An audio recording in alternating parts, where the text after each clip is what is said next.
안녕하세요. 미네랄 올빼미입니다.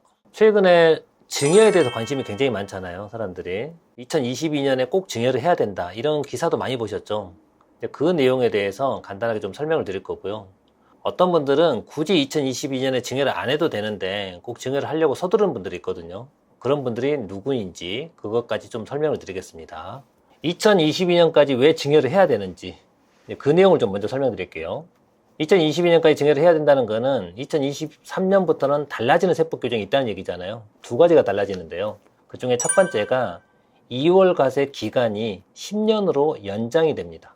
그리고 두 번째는 취득세 이제 과세 표준이 달라지거든요, 내년부터. 첫 번째는 이제 증여 후 양도시 2월 과세 기간이 10년으로 연장이 된다.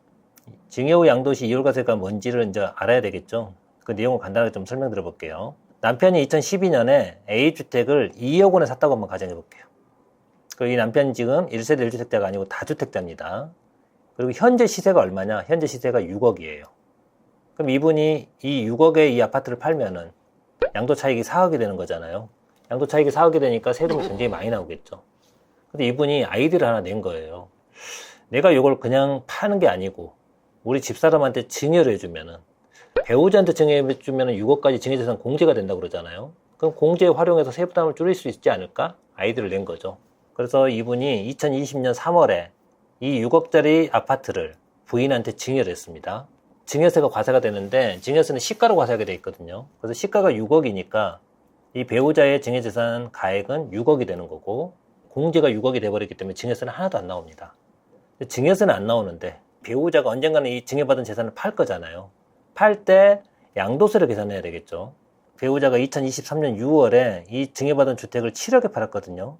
양도 차익은 양도가 7억에서 취득가를 빼게 돼 있잖아요. 이때 이 취득가는 이 증여받은 재산의 시가, 이 증여 재산가액이 취득가가 되는 거예요. 그러면은 취득가는 6억이 되겠죠. 그럼 7억에서 6억을 빼면 양도 차익이 1억이 되는 거잖아요. 그럼 1억에 대한 양도세만 내면 돼요. 근데 만약에 이거를 증여 안 하고 남편이 그대로 팔았다고 가정해 볼게요.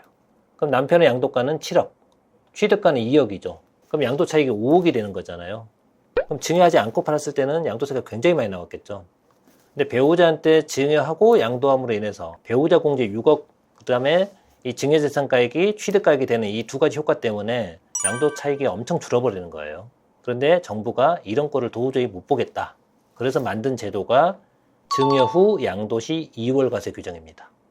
이 증여 후 양도시 2월 과세가 적용이 되려면은 배우자나 직계존비세에게 자산을 증여하고 증여받은 자가 5년 안에 이 재산을 다른 3자에게 팔아버리면은 양도 차익을 계산할 때 증여재산가액을 취득가액으로 인정해 주는 게 아니고 증여한 당초 남편의 취득가 2억 있죠.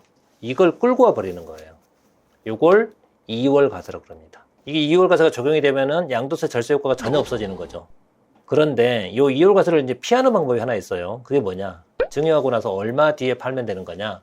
5년이 지나고 나서 팔면 돼요. 2020년에 이걸 증여받았잖아요. 그리고 나서 5년 지난 2025년 뒤에 이걸 팔아버렸으면 2월과세 적용이 안 되는 거죠. 이렇게 이제 2월과세를 피해 나갈 수 있었어요. 그런데 정부가 올해 세법 개정안에서 뭘 넣어놨느냐? 배우자 등에게 부동산 등을 증여하고 5년 안에 팔면 2월과세가 적용되는 걸로 돼 있는데 앞으로 2월과세 적용 기간을 10년으로 늘려버리겠다. 배우자한테 증여하고 10년 안에 팔면 2월과세를 적용하겠다. 다만 이 개정 규정은 2023년 1월 1일 이후 증여분부터 적용한다. 그러니까 이걸 피하려면 어떻게 해야 되겠어요? 2022년까지 증여를 해야 되겠죠. 그래서 많은 사람들이 이제 증여를 서두르는 겁니다. 그래서 배우자한테 증여를 하실 분들, 계획을 하고 있는 분들은 이왕 할 거면은 2022년 말까지 적용하면은 5년 지나고 팔면은 2월과세를 피할 수 있다. 그런데 내년에 증여하신 분들은 증여하고 10년이 지나고 팔아야 2월과세를 피할 수 있다. 우리가 이제 부동산을 증여할 때 이 증여를 취득한 자를 수증자라고 그랬잖아요. 수증자가 취득세를 내야 됩니다. 근데 취득세를 낼 때 취득세 과세 표준이 어떻게 계산하는 거냐? 우리가 매매로 취득할 때는 매매가액이 취득세 과세 표준이거든요. 근데 증여는 거래가액이 사실상 0이잖아요. 무상이니까. 그래서 취득세를 부과하기 위해서 증여로 부동산을 취득하면은 취득세 과세 표준을 현재는 어떻게 하게 되겠냐면은 시가 표준액을 하게 돼 있어요. 이 시가 표준액이 아파트 같은 경우에는 공동주택 고시가격을 말합니다. 우리 보통 양도세도 기준시가라고 부르는 가액이에요. 그리고 이제 단독주택 같은 경우에는 개별주택 고시가격을 시가 표준액이라고 그럽니다. 이 시가 표준액은 시세의 한 70% 80%밖에 안 되죠. 그러니까는 증여로 이제 취득세를 낼 때는 매매보다는 좀 덜 낸다는 얘기예요. 그런데 2023년 1월 1일 이후 증여취득분부터 이 취득세 과세 표준이 달라져요. 어떻게 달라지는 거냐? 취득 당시 시가 상당액으로 달라집니다. 그 시가 표준액으로 해주는 게 아니고 이제 시가로 해주겠다. 시가로 이제 보는 게 뭐가 있느냐? 매매 사례가, 감정가, 뭐 경매가 이런 것들이 시가 상당액이에요. 앞으로는 이런 걸로 과세하겠다. 이 사례를 들어서 한번 설명드려 볼게요. 지금 아버지가 자녀한테 주택을 증여하려고 그러는데 이 아파트거든요. 이게 아파트는 현재 시가로 볼 수 있는 가격이 매매 사례가라는 게 있습니다. 이 증여해주는 물건의 매매가 말고 이 아파트하고 같은 단지 내에 있는 같은 평형대 아파트 있죠. 그 평형대 아파트가 거래가 되고 있다. 그거를 유사매매 사례가라고 그래요. 그 가격도 시가로 인정해줘요. 그게 이제 9억이고요.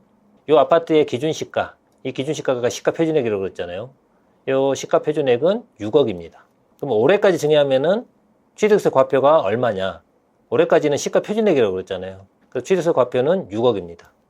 6억에다가 세율을 곱하는 거고, 내년부터는 이 취득세 과표가 달라진다는 거잖아요. 시가 상당액, 여기 매매 사례가가 있잖아요. 같은 단지 내 같은 평형대 아파트 실거래가. 그게 이제 취득세 과세 표준으로 온다는 얘기예요. 그러면은 이제 9억 원이 되겠죠, 과세 표준이. 여기다 세율을 곱하는 거고. 그러니까 올해 증여하는 것보다 내년에 증여하는 게 과세 표준이 달라지니까 세부담이 늘어나겠죠. 그래서 이걸 피하고 싶으면은 가급적 증여를 올해까지 하라는 얘기예요. 그런데 올해 증여하면 불리해지는 사람들이 있어요. 근데 이런 걸 모르고 무작정 올해 급하게 지금 12월 다 가고 있잖아요. 그러니까 빨리 증여해야 된다고 급하게 서두르는 분들이 있거든요. 서둘렀다가 낭패 보는 경우가 있으니까 주의하셔야 됩니다. 지금 여기는 2022년에 증여를 하면 불리한 경우 4가지를 제가 좀 설명해 놨거든요. 증여하는 자가 조정 대상 지역 내 다주택자예요. 그리고 뭘 증여하려고 그러냐면은 공시가격 3억 원 이상인 주택을 증여하려고 그래요. 이 경우에는 취득세가 중과가 됩니다. 원래 우리가 이제 부동산을 증여로 취득하면은 취득세율이 3.5%거든요. 주택을 증여하는 경우로서 이 3가지 요건을 동시에 갖추면은 취득세율이 12%가 적용돼요. 3가지 요건이 뭐냐? 첫 번째, 조정 대상 지역에 있는 주택. 두 번째, 그 주택의 공시가격이 3억 이상인 주택. 그리고 그 주택을 증여로 취득하면은 취득세율은 3.5%가 아니고 12%입니다. 굉장히 세죠, 취득세가. 이 사례 한번 봐볼게요. 아버지가 조정지역에 있는 주택을 하나 가지고 있고요. 조정지역에 있는 주택을 또 하나 가지고 있습니다. 그러니까 아버지가 주택을 2채 가지고 있는 거예요. 종부세가 많이 나와가지고 종부세 부담을 줄이려고 한 채를 증여해주고 싶어요. 그 중에 B주택을 자녀한테 증여해주고 싶은데 이 B주택은 지금 조정 대상 지역에 있습니다. 그리고 공시가격이 얼마였냐면 공시가격이 6억 원이었어요. 그러면 이 취득세 중과 요건 3가지 이걸 다 갖추고 있는 거죠. 근데 올해까지 증여해야 된다고 그래서 이분이 서두른 거예요. 그래서 공시가격 6억에다가 12% 곱하면 7,200만 원이죠. 7,200만 원까지 취득세를 내고 이걸 증여를 받는 게 과연 좋은 거냐. 이 B주택이 어디 있냐면은 예를 들어서 광명에 있다고 한번 가정해 보겠습니다. 광명은 현재 조정대상 지역이에요. 근데 내년에 광명이 조정지역에서 해제될 수도 있어요. 지금 집값이 많이 떨어지고 있는 지역은 다 해제하고 있잖아요. 만약에 이분이 조정대상 지역에서 해제하고 이 주택을 증여했다. 그럼 취득세율이 몇 프로로 바뀌는 거냐? 3.5%로 바뀌어요. 그러면은 취득세 과표가 올라가는 건 효과는 있겠지만은 지금 취득세율이 12%에서 3.5% 낮아지는 거니까 이 취득세 과표 올라가는 것보다 훨씬 취득세가 많이 줄어버려요. 그리고 지금 집값이 계속 떨어지고 있죠. 그러면 과세 표준이 내년에는 훨씬 많이 내려오고 실거래가도 내려오잖아요. 그러니까는 내년에 하는 게 더 유리할 수도 있다는 얘기입니다. 두 번째 사례 한번 봐볼게요. 일괄 공제 플러스 배우자 공제가 10억까지 되는데 요 10억 공제 범위 내에 있는 자산을 가지고 있는 사람이 부동산을 증여하는 경우 이거는 불필요하게 증여세 부담만 발생시킬 수 있다. 이제 부모님이 돌아가시면 우리 상속세를 내야 되잖아요. 우선 상속이 개시가 되면은 5억 원은 일괄 공제를 적용해 줍니다.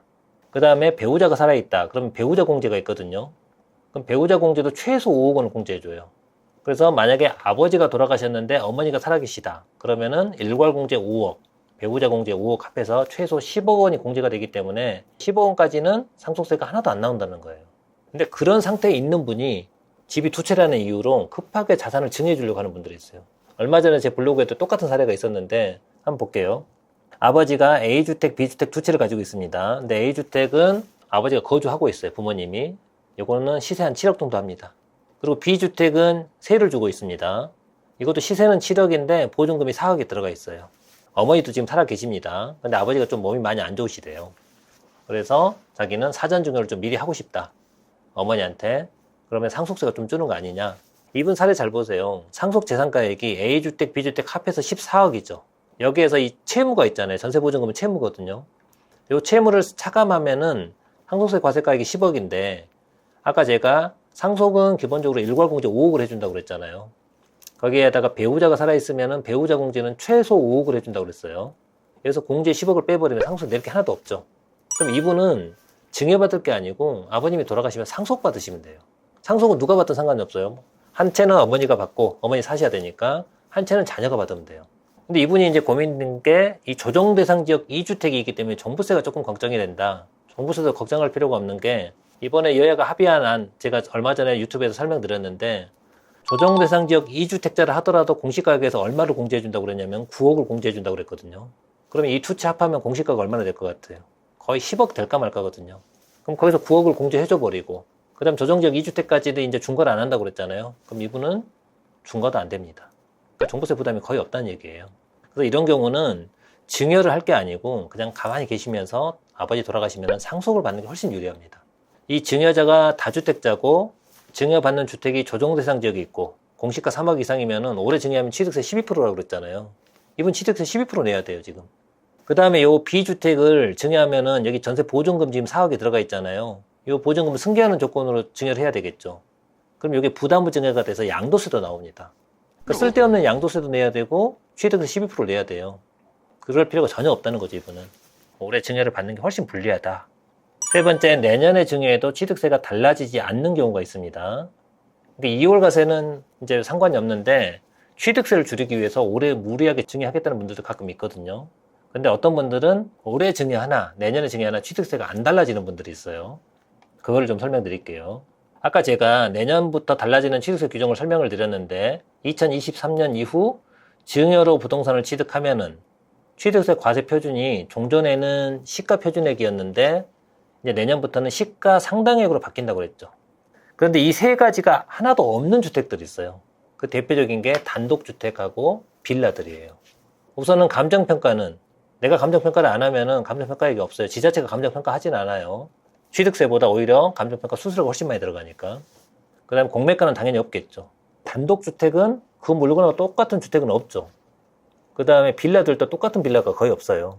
그렇기 때문에 단독주택이나 빌라 이런 것들은 매매 사례가도 없습니다. 그럼 이런 거를 이제 내년에 증여로 취득했다. 그럼 지자체에서 조문은 시가 상당액으로 과세한다고 돼 있는데 이 시가 상당액을 자기들 구할 수 있느냐? 못 구해요. 못 구하면 어떻게 과세하게 됐어요? 당연히 기준시가로 과세하겠죠. 지금처럼 똑같이. 그래서 이 사례 한번 봐볼게요. 납세자가 다세대 주택을 증여를 하려고 합니다. 근데 2022년에 공시가가 2억이었어요. 내년부터는 이제 이 취득세 과표가 달라진다고 하니까 이분이 무리하게 올해 증여를 해요. 그럼 올해 취득세를 얼마를 내는 거냐? 취득세 과표가 올해까지는 시가 표준액이잖아요. 그게 공시가라고 그랬습니다. 그럼 2억 원에다가 세율을 곱해요. 증여분 취득세 3.5%. 이렇게 해서 취득세 700을 냈겠죠. 근데 만약에 이 사람이 내년에 증여하면 어떻게 달라지는 거냐? 내년에 증여해도 이 사람 똑같이 내요. 이 주택에 대해서 내년에 매매 사례가가 없다고 그랬잖아요. 감정가도 없고. 그러면 똑같이 기준시가 곱하기 3.5% 이렇게 가는 겁니다. 근데 내년은 오히려 이 주택 공시가격, 즉 기준시가가 더 떨어지겠죠, 사실은. 그럼 내년에 하면 오히려 취득세가 더 줄 거예요. 근데 굳이 이거를 올해 무리해서 증여할 필요는 없다는 얘기입니다. 네 번째, 증여 후 5년 이내에 양도할 경우. 내가 지금 증여 받고 나서 5년 안에 나는 팔 계획이 있어요. 그러면은 어차피 이율과세를 적용받는 거죠, 이분은. 그런데 굳이 올해 이걸 증여를 받아가지고 내가 다 조만간 팔겠다. 그러면 올해 증여받으나 내년에 증여받으나 달라지는 게 없거든요. 5년 안에 팔 거면 어차피 이율과세를 적용받는 거니까. 그런 경우에는 굳이 올해 무리해서 빨리 받을 필요는 없겠죠. 왜냐면은 올해 증여 안 받고 내년에 증여받으면 지금 가격이 계속 떨어지고 있잖아요. 취득세 과세 표준이 계속 내려가요. 내려가기 때문에 굳이 올해 받을 필요가 없다. 올해 꼭 증여를 받아야 하는 이유에 대해서 간단하게 설명을 드렸습니다. 요약해보면은 올해 부동산 등을 증여받고 5년 지나서 팔면은 이율과세를 적용 안 받는데 내년에 증여받고 10년 안에 팔면은 이제 이율과세가 적용이 된다고 그랬죠. 이율과세 적용을 조금 피하고 싶으시면은 올해 중으로 부동산 등을 증여받고 5년 지나서 팔면 되는 거고요. 또 내년에 증여받으면은 취득세 과표가 달라진다고 그랬습니다. 취득세 과표가 달라지기 때문에 취득세 부담이 늘어나는 걸 피하고 싶은 분들은 올해 증여를 받는 게 더 유리할 수 있다. 다만 올해 받으나 내년에 받으나 취득세 과표가 안 달라지는 분들도 있다고 그랬어요. 그 대표적인 게 단독주택이나 다세대 주택입니다. 그런 분들은 내년에 증여받는 것도 괜찮다. 굳이 올해 무리해서 받을 필요는 없다. 이렇게 설명을 드렸습니다. 추가적으로 궁금한 점이 있으시면은 유튜브 댓글로 질문 사항을 남겨주시면 제가 간단하게 답을 드리겠습니다. 유튜브 영상이 도움이 되셨다면 구독, 좋아요, 알림 설정 부탁드리겠습니다. 또 다음에 뵙겠습니다.